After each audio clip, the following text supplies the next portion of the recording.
तुमको माना आवाज बेटा परिवार, यहाँ से कर जो हारा कहाँ जाओगा सरकार। दुनिया से मैं हारा तो आया तेरे द्वार, दुनिया से मैं हारा तो आया तेरे द्वार, यहाँ से कर जो हारा कहाँ जाऊंगा सरकार। हो दुनिया से मैं हारा, बाबा दुनिया से हार के तेरे द्वार पे आते हैं, अगर इस दरवाजे से भी हम हार ही गए तो फिर कहाँ जाएंगे। प्रभु के लिए रो रहे थे, बिलख रहे थे, इतनी देर में एक महात्मा जी आते हुए दिखाई। महात्मा जी ने दूर से देखा कोई रात में कोई नदिया किनारे बैठा है, जिज्ञासु है, घर छोड़ के चला है, इसका मतलब ये जरूर बाबा बनने चला है।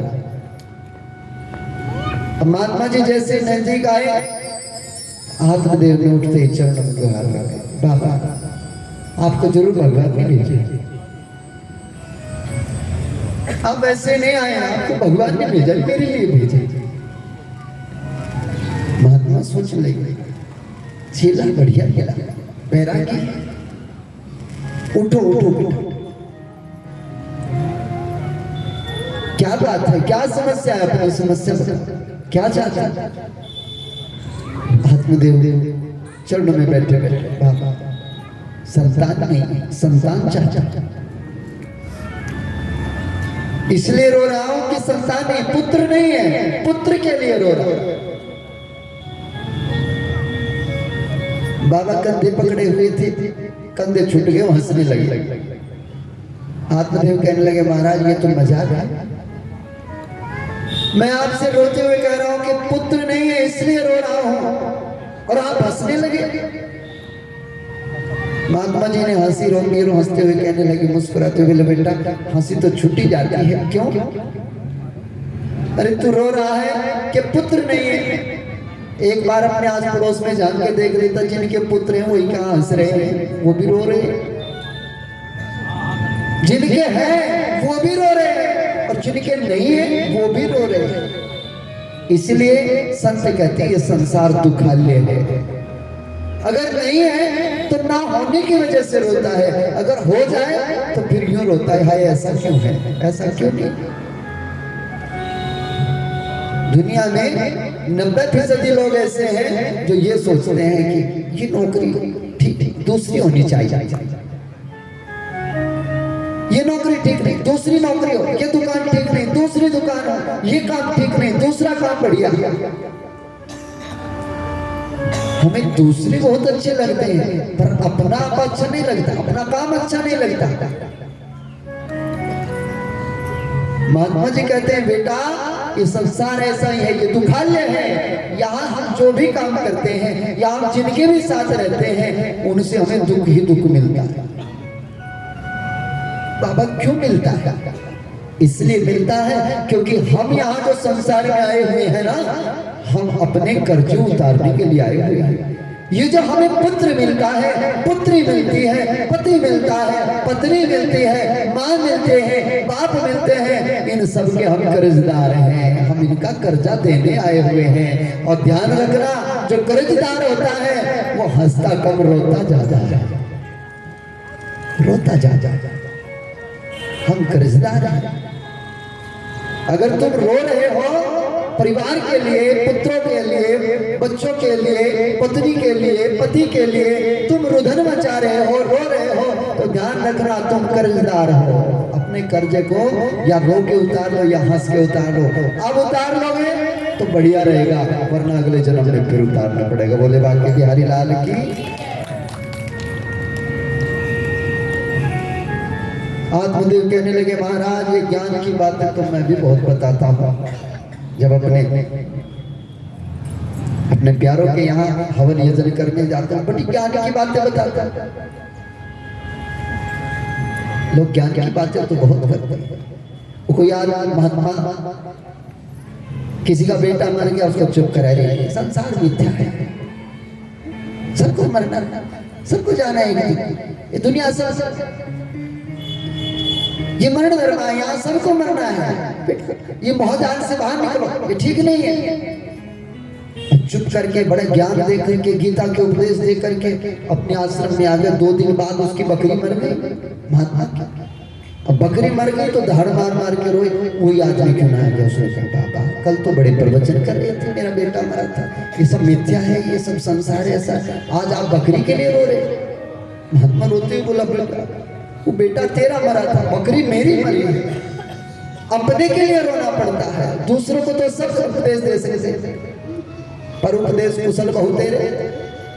दूसरों को तो बहुत उपदेश दे सकता है व्यक्ति, लेकिन जो अपने को उपदेश देने लगे, सच्चा महात्मा तो वो है, सच्चा साधक तो वो है जो अपने को उपदेश देना शुरू कर दे, अपने को मंथन करना शुरू कर दे, वो साधक सच्चा साधक होता है। वो जी बाकी बिहारी लाल की आत्मदेव कहते हैं महाराज ये ज्ञान तो मैं भी बहुत देता हूँ, पर जो बच्चों का सुख होता है, जो संतान का सुख होता है, वो तो अलग ही है। आप सन्यासी बैरागी लोग आपको क्या पता उस शासन का। महात्मा बोले रे बेटा भले हम बैरागी हों, पर गृहस्थियों के घर में तो हमारा भी आना जाना लगा रहता है, हमें पता है ये कुछ नहीं है, ये तो थोड़ा सा मोहजाल है बस, तुम इसे छोड़ो। अब तुम बैरागी की तरफ हो तो चलो भगवान। बोले महाराज ये बैराग भी ऐसा ही है, अगर मुझे संतान मिल जाए तो बैराग भी छू मत, ये बैराग भी ऐसा ही है। और आप तो महात्मा हो, आप तो कृपा कर सकते हैं, क्योंकि संत की झोली में सब कुछ होता है। आप तो भगवान से रोज मिलते हो, क्या मेरे लिए एक संतान नहीं ले सकते? चरणों में गिर गए, मत्था टेक दिया। और संत हृदय नवनीत समाता, संत का हृदय बड़ा करुणावान होता है। रीझ गए, अपने झोली से एक फल निकाला, निकाल के फल दे दिया, लो बेटा ये फल ले जाओ। जाकर के फल अपनी पत्नी को देना और कहना कि रोज सुबह 4 बजे उठ करके भगवान का भजन करना। 9 मास तक तुम्हारे दरवाजे से कोई भी रोटी खाई बिना ना जाए, सबको अन्न का दान करा, भोजन करा करके भेजो। किसी के साथ लड़ाई झगड़ा नहीं करना, ज्यादा से ज्यादा सेवा करनी, गौ की सेवा कर, गुरु की सेवा कर, ब्राह्मण की सेवा कर, संत की सेवा कर, द्वार पर जो भी आ जाए उसका सहयोग करो। क्योंकि भगवान जब भी तुम्हें देखता है तो संसार की नजरों से देखता है। जितनी तुम सेवा करते हो उस सेवा से जो तुम्हें आशीर्वाद मिलेगा, उस आशीर्वाद से तुम्हारा काम बनेगा। जाओ अपनी पत्नी को जाकर के फल। आत्मदेव घर आए, आकर के पत्नी को फल दिया, लो देवी एक महात्मा ने फल दिया है, इस फल को प्राप्त करने से हमारे घर में संतान होगी, तुम इस फल को लो और आज से संकल्प लो कि सुबह 4 बजे से सेवा में लगना है संसार की। पत्नी मन ही मन सोचे, हे भगवान ये मेरे पति भी, इनको कोई भी उल्लू बना देता है। पत्नी अक्सर ऐसा ही सोचती है, क्योंकि वो मानती यही है कि जितनी बुद्धि हमें है हमारे पति को नहीं है।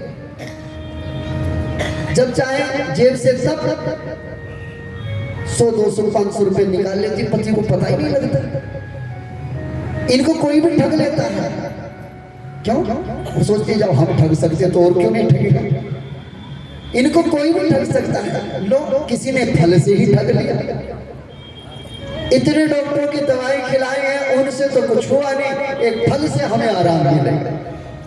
उसे ये तो नहीं पता कि फल किसने दिया, लेकिन पति के सामने ये नहीं कह सकती कि मैंने फल तो ले लिया, पर फल को लिए लिए बैठे 2 दिन हो गए। पड़ोस के गांव से उसकी एक बहन आई, उसने कहा कि बड़ी चिंता में है, क्या बात है?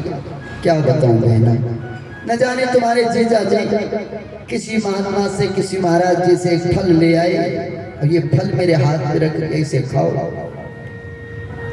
और खाओ और सुबह 4 बजे उठना। चलो खाना भी ठीक था, खा तो मिले थी, पर एक और समस्या है, क्या?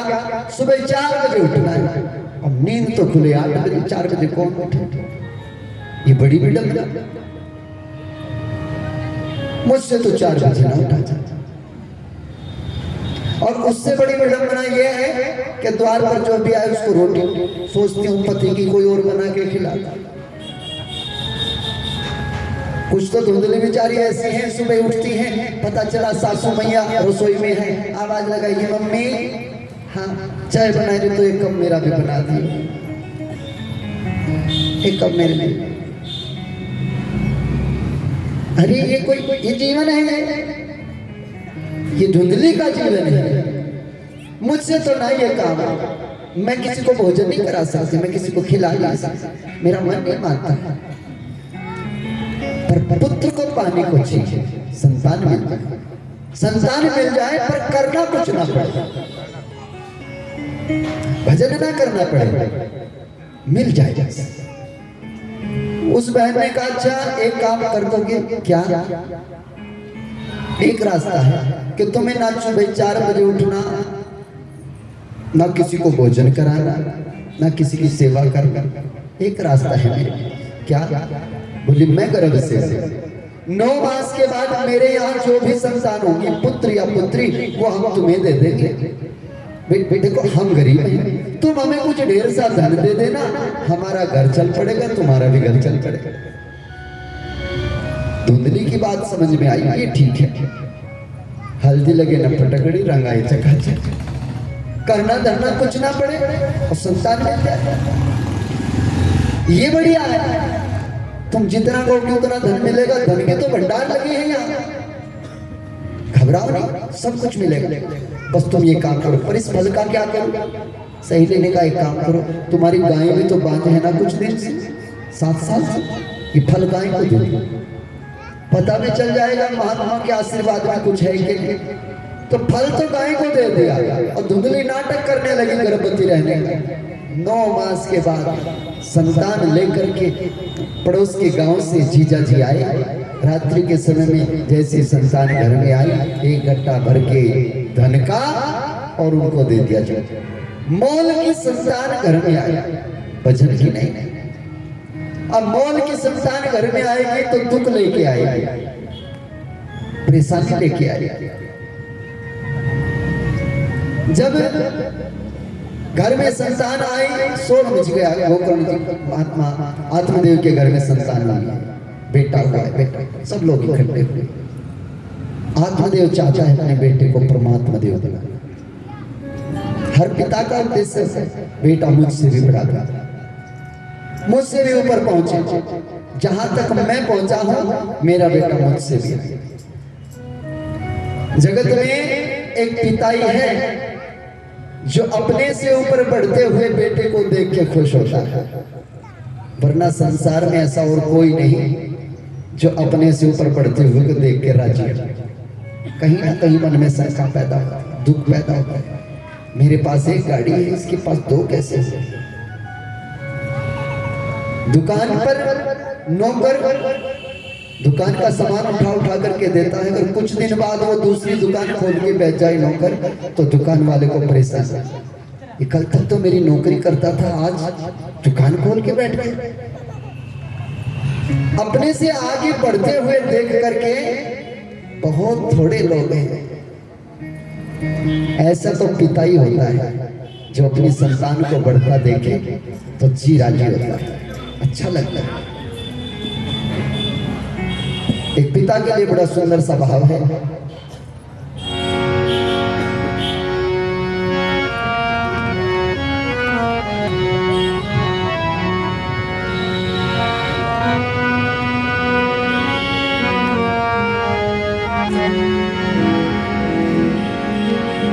पैरों की आहट पांजेबों की ये झंझकारे सुन लेती है, अरे धीरे बोलो राज की बातें कि दीवारें सुन लेती हैं। सब गरीबी की देन है, वरना इतनी जिल्लत कौन सहे। अरे भूखी माए पेट भर रोटी हो दलकारे सुन लेती हैं। एक पिता बच्चों की परवरिश के लिए, बच्चों की पढ़ाई के लिए, उनकी परवरिश के लिए घर से निकल करके प्रदेश मजदूरी करता है, नौकरी करता है। कोई कितना ही बड़ा पद पर क्यों ना हो, है तो नौकर ही। अपने घर के सुख से दूर, अपने बच्चों से दूर प्रदेश में नौकरी करने जाता है। किसके लिए? संतान के लिए, बच्चों के लिए। पिता चला, बच्चे इस आस से देख रहे हैं कब वापस आएगा। पत्नी की आंख में आंसू। चलो हटो आंख के आंसू पोंछ डालो, वो देखो रेलगाड़ी आ रही है। मैं तुम्हें छोड़ के हर किसी नहीं जाता, कि मुझको मेरी मजबूरी ले जा रही है। मैं घर बना रहा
कह देते हैं कि पिताजी मुझे तो टूर पे जाना है, 50,000 रुपये चाहिए। टूर पे जाने का मतलब वो किसी काम में नहीं है, वो ऐसे ही यूं ही टूर पे बर्बाद हो जाएगा। पिता के पास है या नहीं है, लेकिन पिता फिर भी चाहे ब्याज पे ला के करो या किसी से मांग के अलावा अपने बेटे को वहां भेजेगा चाहता।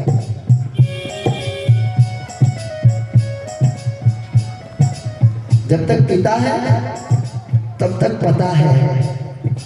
हम कुछ भी कर लेते हैं और घर आकर के कह देते हैं कि हमको बस गलती हो गई, पिता संभाल जाते हैं। जब तक घर में पिता है तब तक हम बाजार में खड़े हैं, गाड़ी मोल खरीदी कि 50,000 रुपये पकड़ो और अभी आ घर गए, पिताजी से कह देते हैं पिताजी गाड़ी मोल ले, चलो ले ली तो कोई बात नहीं, अब पैसे कहाँ से आएंगे, वो जा जाएगा। लेकिन ये पता तब चलता है जब पिताजी गुजर जाते हैं और हमको पिता बनना पड़ता है कि व्यवस्था कहाँ से होती है, कहाँ से पैसे इकट्ठे होते हैं, तब पता चलता है पिता क्या है। सीने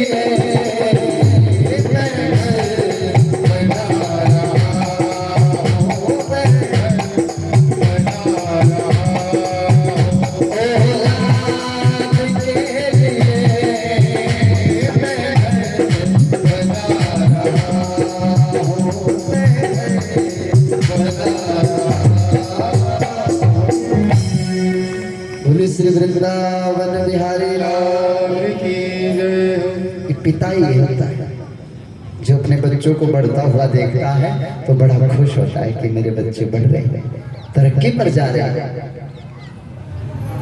आज आत्मदेव भी चाहता है मेरा बेटा, उसका नाम परमात्मा देव है। धुंधली ने देख लिया लिखा हुआ परमात्मा देव, वही लड़ पड़ी। फल मैंने खाया, भजन मैंने किया, सेवा मैंने की, और नाम रख रहे हो अपने नाम के नाम पर। आपका नाम आत्मदेव, बेटे का नाम परमात्मा देव, मेरा तो कोई नाम ही नहीं। आत्मदेव ने सोचा तो बड़ी बड़ी बड़ी। आत्मदेव जी ने कहा देवी तुम क्या चाहती हो, अगर तुम ये चाहती हो तुम्हारा कोई नाम तो अपना नाम बता दो। धुंधली ने कहा बेटा मेरा तो नाम भी मेरा। क्या? मेरा नाम धुंधली, मेरे बेटे का नाम होगा धुंधकारी। जैसी माँ वैसे ही बेटा चाहे, मेरा बेटा होगा धुंधकारी। अब महाराज इधर धुंधकारी नाम की घोषणा होती है, उधर गाय के गर्भ से एक बालक ने जन्म लिया जिसके कान गाय के कान की तरह थे, तो उसका नाम श्री गोकर्ण जी महाराज रखा। बोलिए श्री गोकर्ण जी महाराज की जय। अब एक बेटा तो है संत का आशीर्वाद और एक बेटा है मोल की कमाई।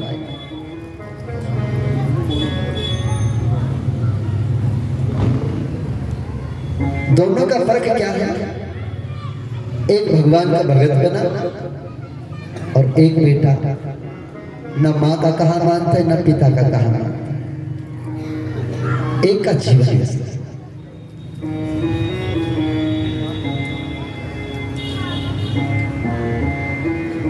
कभी कभी तो मुझे ऐसा लगे कि आज जमाने में हम भी भजन का बेटा तैयार नहीं करते, हम भी मोल का खरीदते हैं।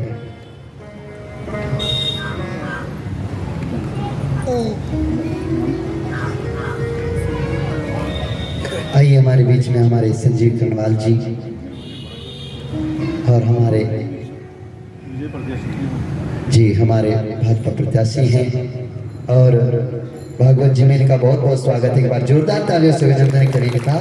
बहुत बहुत साधुवाद भगवान, आप लोग भागवत जी में चल करके आए हैं, आपका बहुत बहुत बहुत